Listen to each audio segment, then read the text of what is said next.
आप सबका स्वागत है स्टडी विथ देव चैनल पर। आज हम लोग बातचीत करेंगे क्लास 7 का ज्योग्राफी और अध्याय 8 के बारे में बातचीत करेंगे। तो मानव, पर्यावरण, अन्य क्रियाएं, उष्णकटिबंधीय एवं उपोष्ण प्रदेश के बारे में बातचीत करेंगे।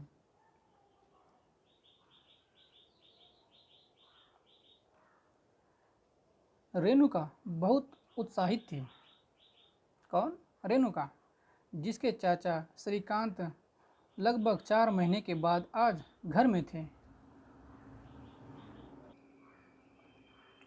वह एक वन्यजीव फोटोग्राफ थे तथा बहुत यात्रा करते थे। बहुत छोटी उम्र में से ही रेणुका की रुचि वन्यजीव एवं वनों में थी। जब उसके चाचा ने प्रकृति संबंधित पुस्तकों से उसका परिचय कराया, दूरस्थ मरुस्थल एवं वहाँ रहने वाले लोगों की तस्वीरें उसे हमेशा आकर्षित करती थी। रेणुका, इस तस्वीरों में तुम विश्व के विभिन्न भागों के लोगों को देख सकती हो। इनमें कुछ शुष्क रेगिस्तान से हैं, कुछ बर्फीले प्रदेशों में एवं कुछ गर्म नम वर्षा वनों में से है। वे मुझसे कितना अलग दिखते हैं, रेणुका ने कहा। वे देखने में भले ही अलग हो, लेकिन इनके भोजन, कपड़ा एवं मकान जैसी जीवन की मूल आवश्यकताएं हमारे समान ही है। श्रीकांत चाचा ने कहा, उसके बच्चे भी शायद तुम्हारी ही तरह दिखती है। कभी झगड़ते हैं, फिर समझौता कर लेते हैं, गाते हैं, नाचते हैं एवं घरेलू कार्यों में अपने परिवार की मदद करते हैं। वे प्रकृति के करीब रहते हैं एवं जीवन की शुरुआत में ही प्रकृति की देखभाल करना सीख जाते हैं। वे मछली पकड़ना एवं वनों से सामग्री एकत्र करना सीख जाते हैं। अध्याय 8, 9 एवं 10 में आप विश्व के विभिन्न प्राकृतिक प्रदेशों के निवासियों के जीवन के बारे में सीखें। तो अमेज़न बेसिन में जीव।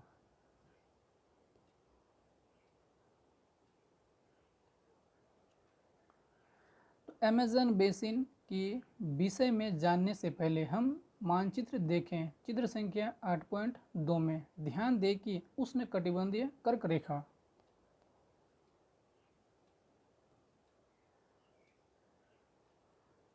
एवं मकर रेखा के मध्य स्थित है। भूमध्य रेखा 10 डिग्री उत्तर से 10 डिग्री दक्षिण में मध्य के भाग में मतलब भूमध्य रेखीय प्रदेश कहते हैं।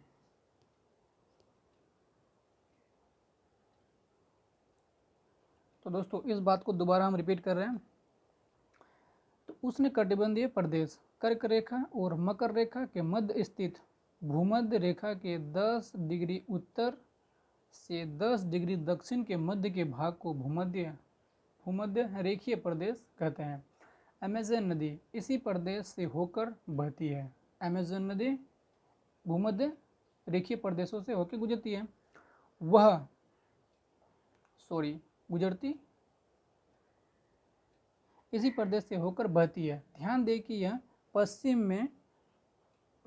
में पर्वतों से निकलकर पूर्व में अंध महासागर में कैसे पहुंचती है।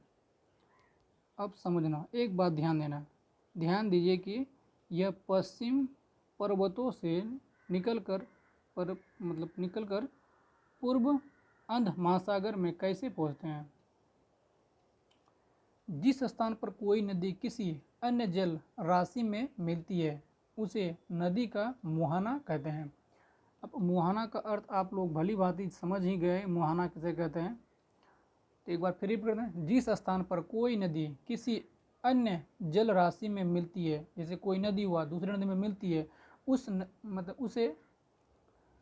उसे नदी का मुहाना कहते हैं। अमेज़न नदी में बहुत सारी सहायक नदियाँ मिलकर अमेज़न बेसिन का निर्माण करती है। ये भी एक पॉइंट है।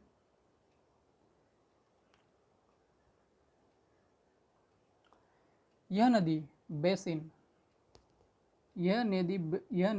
बेसिन ब्राज़ील के भागों में पेरू के कुछ भागों में, बोलिविया, इक्वाडोर, कोलंबिया और वेनेजुएला के छोटे भाग से अपवहित होती है। क्या आप इस बेसिन में स्थित उन देशों के नाम बता सकते हैं जिससे भूमध्य रेखा गुजरती है? भूमध्य रेखा गुजरती है। तो पहले इस बॉक्स को भी पढ़ लेते हैं, क्या कहना चाहता है। जब स्पेन के अन्वेषकों ने इस नदी की खोज की, तब सिर पर सुरक्षा कवच, हेडगियर एवं घास के स्कर्ट पहने हुए स्थानीय आदिवासियों ने उन पर आक्रमण किया। इन आक्रमणकारियों ने उन्हें प्राचीन रोमन साम्राज्य के एमेजोज नामक महिला मतलब योद्धाओं के आक्रामक समूह की याद दिला दी। इस प्रकार यहाँ का नाम अमेज़न पड़ा।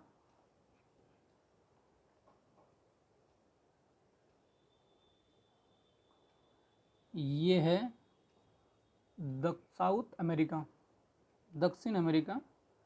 तो इस मानचित्र को बनाने का कोशिश करें। और ये अमेज़न नदी जो है, देखिए अमेज़न नदी कुछ इस तरह के हैं। जैसे अभी देशों के नाम बढ़े ना, क्या पढ़े, वेनेजुएला, कोलंबिया, इक्वाडोर, उसके बाद पेरू, उसके बाद ब्राज़ील, उसके बाद यूनान।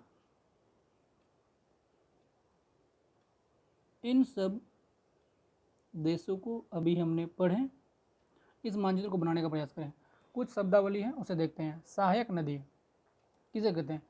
यह छोटी नदियाँ होती है जो मुख्य नदी में मिलती है। मुख्य नदी अपनी सहायक नदियों के साथ जिस क्षेत्र में पानी को बहा कर ले जाती है, वह उसका बेसिन अथवा जल संग्रह क्षेत्र कहा जाता है। बेसिन जल क्षेत्र, बेसिन अथवा जल संग्रह क्षेत्र कहा जाता है। तो आप समझ गए, बेसिन उसी को कहा जाता है और जल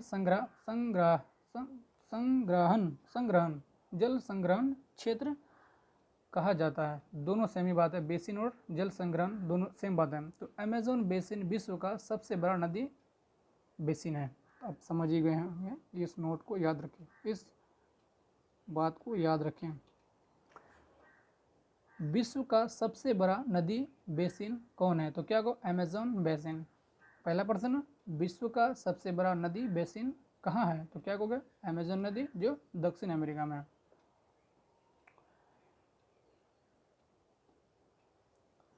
तो ये जलवायु, जैसे कि आप जानते हैं कि अमेज़न बेसिन भूमध्य रेखा के आसपास फैला है और पूरे वर्ष यहाँ गर्म एवं नम जलवायु रहती है। यहाँ का मौसम दिन एवं रात दोनों ही समान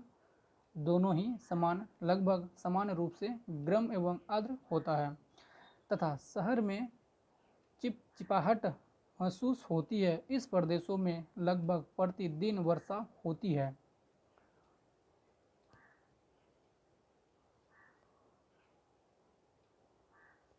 इस प्रदेशों में लगभग प्रतिदिन वर्षा होती है और वहाँ भी बिना किसी पूर्व चेतावनी के दिन का तापमान उच्च एवं आर्द्र अति उच्च होती है। रात के समय तापमान कम हो जाता है लेकिन आर्द्रता वैसी ही बनी रहती है। अब पढ़ेंगे वर्षा 1।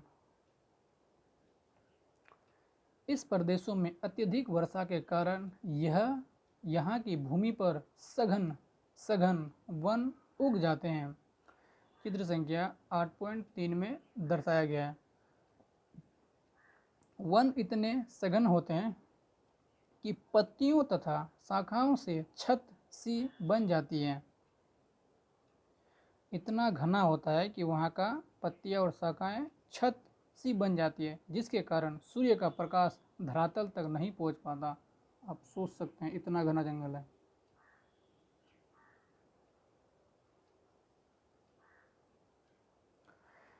यहाँ की भूमि प्रकाश रहित एवं नवबिन रहित है। यहाँ केवल वही वनस्पतियाँ पनप सकती है जिसमें छाया में बढ़ने की क्षमता हो। तो दोस्तों आप लोग समझ ही गए होंगे कि वहाँ भूमि प्रकाश रहित एवं नव बनी रहती है। यहाँ केवल वही वनस्पतियाँ पनप सकती है जिसे छाया में बढ़ने की क्षमता हो। तो परजीवी पौधे के कुछ के रूप में यह आंड्रिट एवं ब्रोमीलाइड पैदा होती है। ये दोनों शब्द अगर प्रोनाउंसिएशन में मेरा मिस्टेक हो गया हो तो क्षमा चाहता हूँ। पैदा होती है। वर्षा वन में प्राणी जात की प्रचुरता होती है। टूकन गुंजन पक्षी, टूकन पक्षी, गुंजन पक्षी, रंगीन पक्षित वाले पक्षी एवं भोजन के लिए बड़े चोंच वाले विभिन्न प्रकार के पक्षी जो भारत में पाए जाने वाले सामान्य पक्षियों से भिन्न होते हैं। यहाँ पाए जाते हैं प्राणियों में बंदर,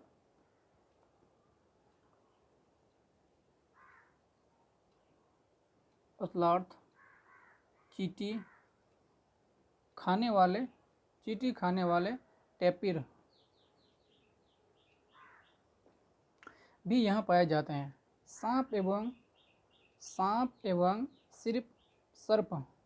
सर्प की विभिन्न प्रजातियां भी इस वनों में पाई जाती है, मगर सांप, अजगर तथा एनाकोंडा एवं बोआ कुछ ऐसी ही प्रजातियां हैं। तो ये टूकन पक्षी को देख लो दोस्तों, किस तरह का होता है टूकन पक्षी। चित्र संख्या 8.4 में दर्शाया गया है।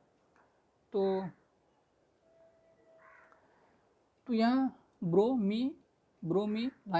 ब्रोमीलाइड एक विशेष प्रकार का पौधा है जो अपनी पत्तियों में जल को संचित रखता है। मेढक जैसे प्राणी इस जल के पॉकेट का उपयोग अंडा देने के लिए करते हैं। आप इसका मतलब समझ ही गए होंगे।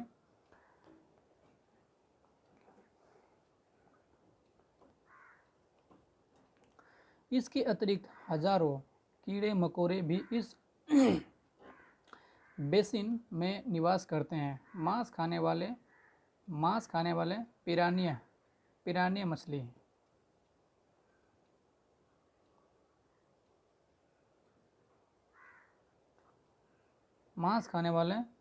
मछली, समेत मछलियों की विभिन्न प्रजातियां भी अमेज़न नदी में पाई जाती है। इस प्रकार जीवों की विविधता की दृष्टि से यह बेसिन असाधारण रूप से समृद्ध है।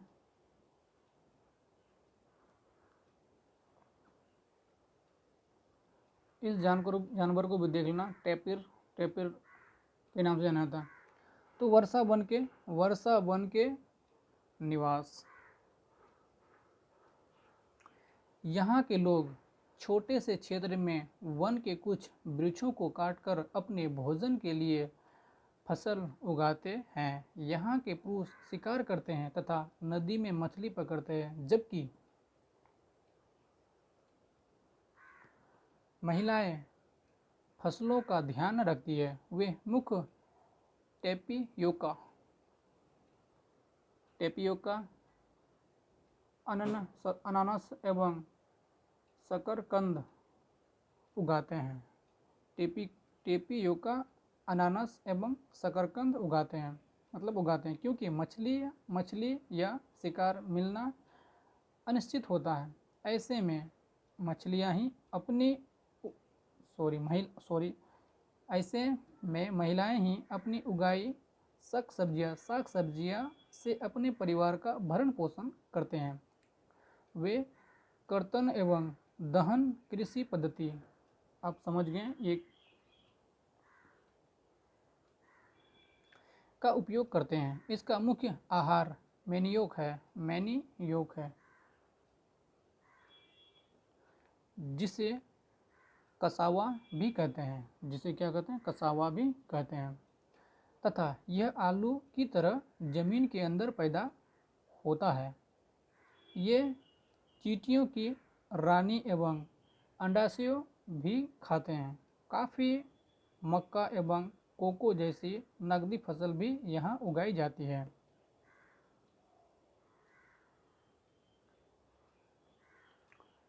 तो वर्षा वन अत्यधिक मात्रा में घरों के लिए लकड़ी प्रदान करती है। कुछ परिवार मधुमक्खी के छत्ते के आकार वाले छप्पर के घेरों में रहते हैं, जबकि कुछ लोग मलोका कहे जाते हैं बड़े अपार्टमेंट जैसे घरों में रहते हैं, जिसकी छत तीव्र ढाल वाली होती है। अमेज़न बेसिन के लोगों का जीवन धीरे धीरे बदल रहा है। पुराने समय में वन के अंदर पहुंचने के लिए नदी मार्ग की एकमात्र उपाय था। तो 1970 में ट्रांस अमेज़न महामार्ग बनने से वर्षावन के सभी भागों तक पहुंचना संभव हो गया है। अनेक स्थानों पर पहुंचने के लिए हवाई जहाज़ों अथवा हेलीकॉप्टरों का उपयोग किया जाता है। इस प्रक्रिया के फलस्वरूप वहाँ भी मूल आबादी को उस क्षेत्र से बाहर निकालकर नए क्षेत्र में बसना पड़ा। वहाँ वे अपने पौराणिक तरीके से खेती करते रहते हैं।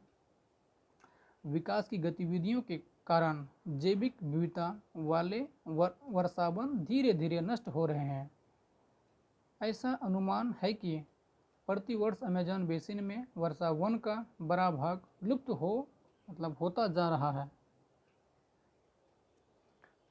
आप देख सकते हैं कि वर्षावनों के लुप्त होने से व्यापक प्रभाव होता है। चित्र संख्या 8.6 में दर्शाया गया है। तो वर्षा के कारण मिट्टी की ऊपरी परत बह जाती है एवं सघन वन बंजर भूमि में बदल जाती है। तो चित्र पहले इस तरह था, कुछ वनों को काट दिया गया, इस तरह हो गया, उसके बाद इस तरह हो गया। तो एक बॉक्स है, उसे भी पढ़ लेते हैं। बॉक्स में कहना क्या जाता है। कर्तन एवं दहन की पद्धति है। ये दोनों पद्धति है क्या चीज़, कर्तन एवं दहन, या तो दहन पद्धति मान लो, दहन मतलब बर्बाद होना। कर्तन एवं दहन पद्धति में किसान पहले वृक्षों एवं झाड़ियों को काटकर भूमि साफ करती है। समझ गए।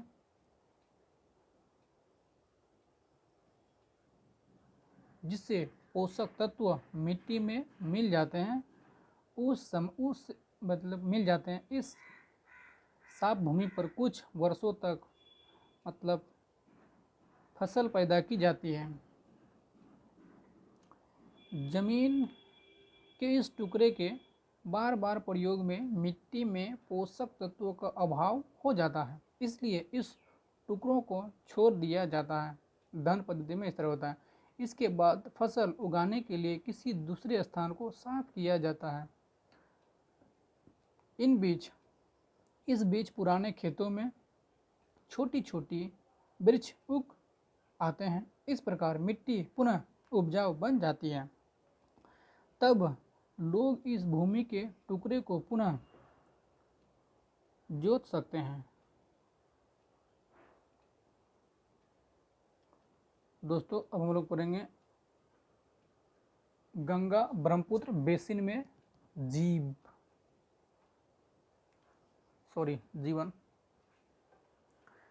गंगा तथा ब्रह्मपुत्र की सहायक नदियां मिलकर भारतीय उपमहाद्वीप में गंगा ब्रह्मपुत्र बेसिन का निर्माण करती है।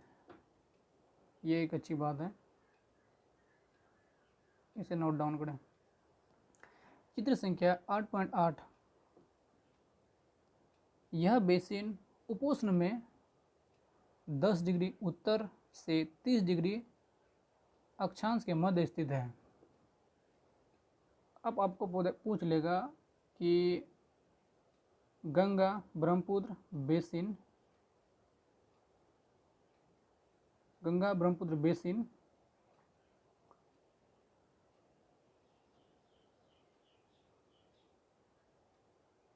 क्या बोल रहे थे?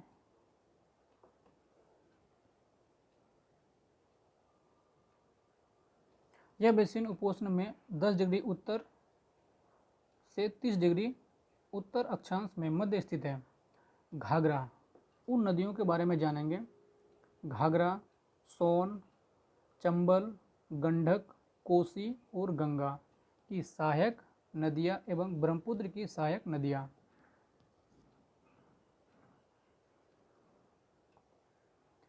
क्या बोला? जैसे गंगा की सहायक नदियां एवं ब्रह्मपुत्र की सहायक नदियां इसमें अपवहित होती है। एटलस की सहायता से ब्रह्मपुत्र की कुछ सहायक नदियों के नाम ढूंढे। गंगा एवं ब्रह्मपुत्र के मैदान पर्वत एवं हिमालय के गिरिपाद।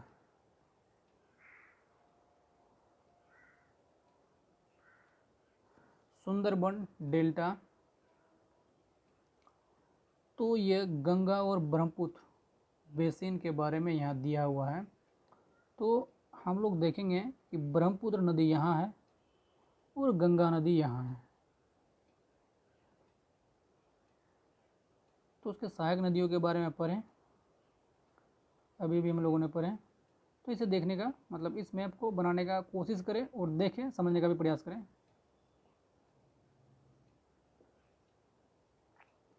इस बेसिन की मुख्य विशेषताएं हैं कि मैदानी क्षेत्रों में अनेक चाप झील पाई जाती है। चाप झील पाई जाती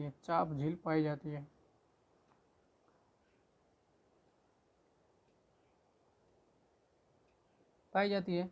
यहाँ की जलवायु मुख्य मानसूनी है। मानसून में मध्य जून, ये भी अंडरलाइन करने की वाली बात है, मध्य जून से मध्य सितंबर के बीच वर्षा होती है। ग्रीष्म ऋतु गर्मी एवं शीत ऋतु में ठंडा होती है। भारत का मानचित्र देखिए, उन राज्यों के नाम बताइए जहां गंगा ब्रह्मपुत्र बेसिन स्थित है। बॉक्स को पढ़ लेते हैं। ब्रह्मपुत्र नदी को विभिन्न स्थानों पर विभिन्न नामों से जाना जाता है। इस नदी के अन्य नामों का पता लगाएं। बेसिन क्षेत्र में विभिन्न प्रकार की स्थलाकृतियां हैं। जनसंख्या के वितरण में पर्यावरण की प्रमुख भूमिका होती है। तीव्र ढाल वाले प्रदेश क्षेत्र बसने के लिए प्रतिकूल है। गंगा ब्रह्मपुत्र बेसिन के पर्वतीय क्षेत्र में कम लोग रहते हैं। मानव प्रवास के लिए मैदानी क्षेत्र सबसे उपयुक्त है, अतः यहाँ जनसंख्या घनत्व अधिक है।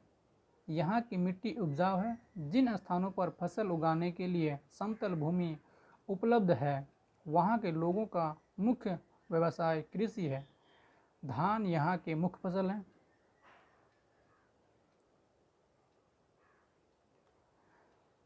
चित्र संख्या 8.9। चूँकि धान की खेती के लिए पर्याप्त जल की आवश्यकता होती है, यह उसी क्षेत्रों में उगाया जाता है जहाँ अधिक वर्षा होती है। यहाँ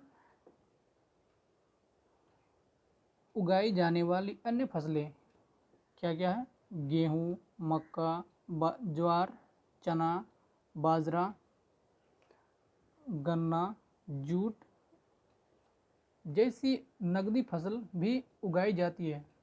मैदान के कुछ क्षेत्रों में केले के बागान भी देखे जाते हैं। पश्चिम बंगाल एवं असम में चाय के बागान मिलते हैं।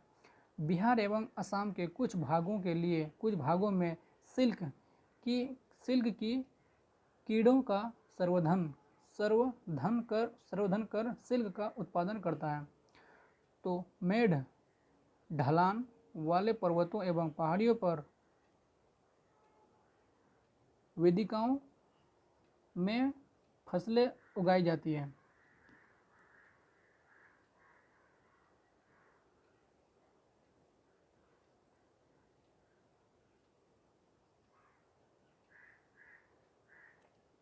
विभिन्न भू आकृतियों के अनुसार वनस्पति में भी विभिन्नता पाई जाती है। गंगा ब्रह्मपुत्र के मैदानों में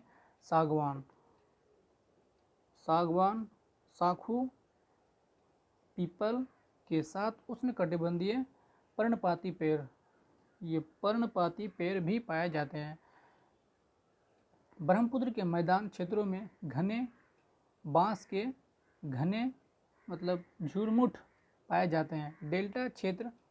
डेल्टा क्षेत्र मैंग्रोव वन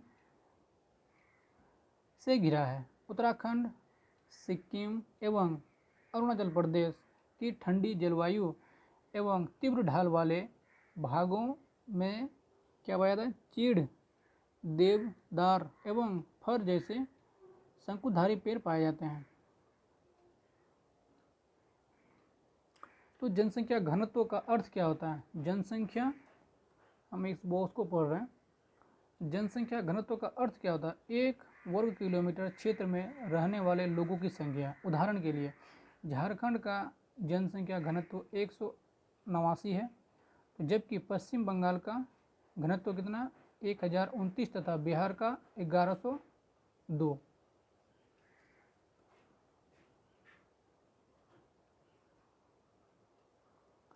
सही तरीके से समझें। जनसंख्या घनत्व का अर्थ 1 वर्ग किलोमीटर क्षेत्र में रहने वाले लोगों की संख्या, यानी 1 वर्ग किलोमीटर क्षेत्रों में, ये उसका मेन पॉइंट है। अब जनसंख्या घनत्व कोई पूछेगा तो तुरंत बता दोगे। 1 वर्ग किलोमीटर क्षेत्र में रहने वाले लोगों की संख्या को क्या कहते हैं? जनसंख्या घनत्व कहते हैं। उदाहरण के लिए झारखंड उत्तराखंड का जनसंख्या घनत्व 189 है, जबकि पश्चिम बंगाल का 1029 तथा बिहार का 1102 है। अब एक छोटा और बॉक्स है जो जूट, कपास एवं सिल्क से जो बनता है उन सब चीज़ों से क्या? जूट, कपास और सिल्क से बनने हस्तशिल्प एकत्रित करें, उन्हें अपनी कक्षा में सजाएं, उन स्थानों पर पता लगाया जहां उनका निर्माण होता है। तो धान का कृषि इस तरह से होते हैं। असम में चाय बागान की खेती कुछ इस तरह से होते हैं। बेसिन में विविध प्रकार के वन्यजीव पाए जाते हैं। इनमें हाथी, बाघ, हिरण एवं बंदर आदि सामान्य रूप से पाए जाने वाले जीव हैं। एक सींग वाला गैंडा ब्रह्मपुत्र के मैदान में पाया जाता है। चित्र संख्या 8.11 डेल्टा क्षेत्र में बंगाल में टाइगर, मगर एवं घड़ियाल पाए जाते हैं। मगर एवं घड़ियाल पाए जाते हैं। नदी के साफ जल, झील एवं बंगाल की खाड़ी में प्रचुर मात्रा में जलीय जीव पाए जाते हैं।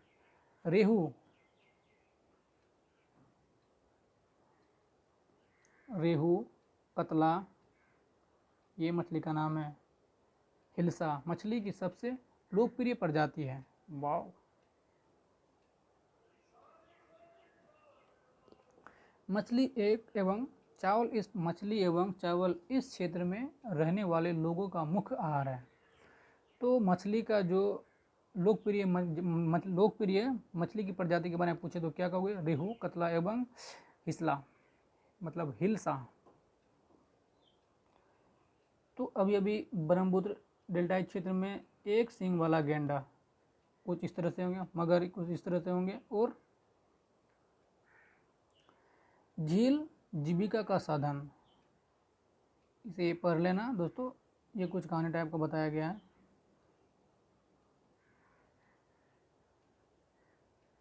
बॉक्स को पढ़ना चाहिए, बॉक्स को नहीं छोड़ना चाहिए।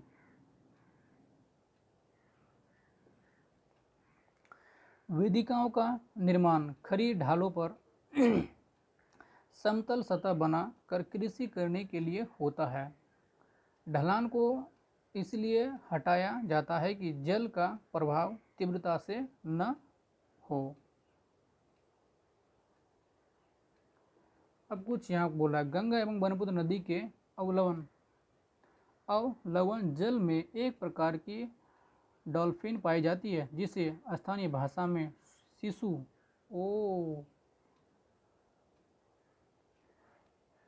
डॉल्फिन पाई जाती है,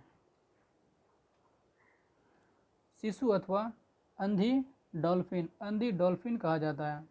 शिशु की उपस्थिति से जल की सुंदरता का पता चलता है। रसायन की अत्यधिक मात्रा वाले गैर उपजाति औद्योगिक एवं शहरी गंदगी इन प्रजातियों को नष्ट कर रहे हैं।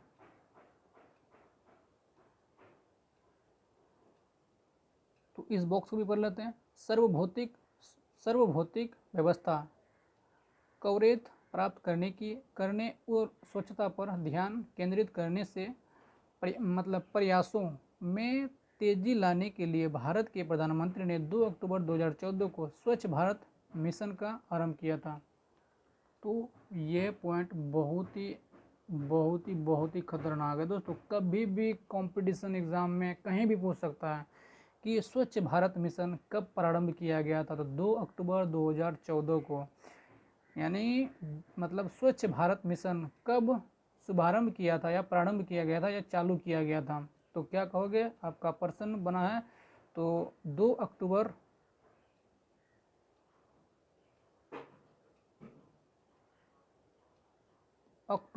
अक्टूबर लिखा है, अक्टूबर, सॉरी टाइपिंग मिस्टेक भी हो सकता है। अक्टूबर, तो की जगह तो लिख दिया है, इसके लिए मिस प्रिंट हो गया है, सॉरी। 2 अक्टूबर 2014 को लागू किया गया था। तो गंगा ब्रह्मपुत्र के मैदानों में कई बड़े शहर एवं कस्बे स्थित है। इलाहाबाद, कानपुर, इलाहाबाद जिसे आज प्रयागराज, इलाहाबाद जो आज नाम बदल दिया गया है, प्रयागराज के नाम से जाना जाता है। कानपुर, वाराणसी, लखनऊ, पटना, कोलकाता जैसे 10 से अधिक आबादी वाले शहर गंगा नदी के तट पर ही स्थित हैं।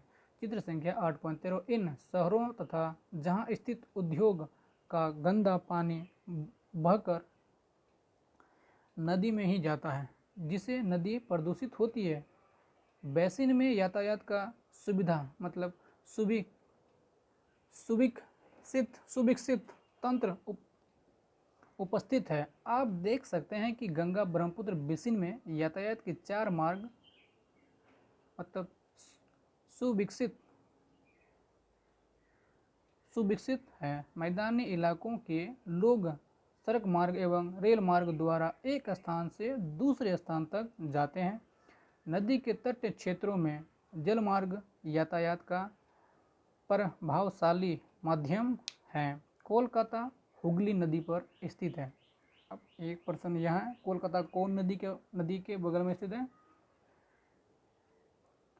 तो आपका प्रश्न बन जाएगा हुगली नदी के किनारे कौन सा शहर बसा है? तो क्या कहोगे? कोलकाता। एक महत्वपूर्ण पतन है, मतलब पतन है। मैदानी क्षेत्रों में कई बड़े हवाई पतन भी स्थित हैं। तो एक बॉक्स छोटा सा दिया हुआ है। गंगा नदी के संरक्षण के लिए नमामि गंगा कार्यक्रम की शुरू किया गया है। अब यह भी बात खत्म नहीं है, मतलब अच्छी बात है। नमामि गंगे कार्यक्रम की शुरू किया गया है। उसका संरक्षण के लिए, गंगा नदी के संरक्षण के लिए नमामि गंगे कार्यक्रम की शुरुआत किया गया है। एक सवाल हो गया, गंगा नदी के संरक्षण के लिए कौन सा योजना प्रारंभ किया गया है? तो क्या गंगा मतलब नमामि गंगे योजना। पर्यटन इस बेसिन की एक महत्वपूर्ण क्रिया है। आगरा में यमुना के किनारे स्थित ताजमहल।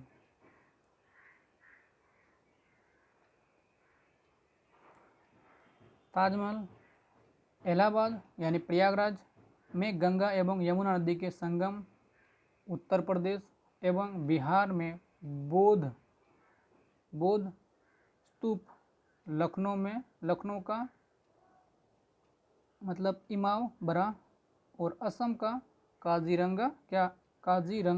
काजीरंगा एवं मानस वन्य प्राणी अभ्यन मतलब अभयवन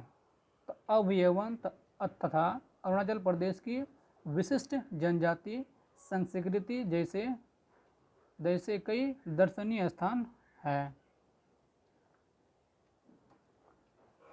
तो दोस्तों आज का सेशन यहीं तक। अभ्यास प्रश्नों को करने का कोशिश करें ताकि बातें अच्छे से समझ में आए।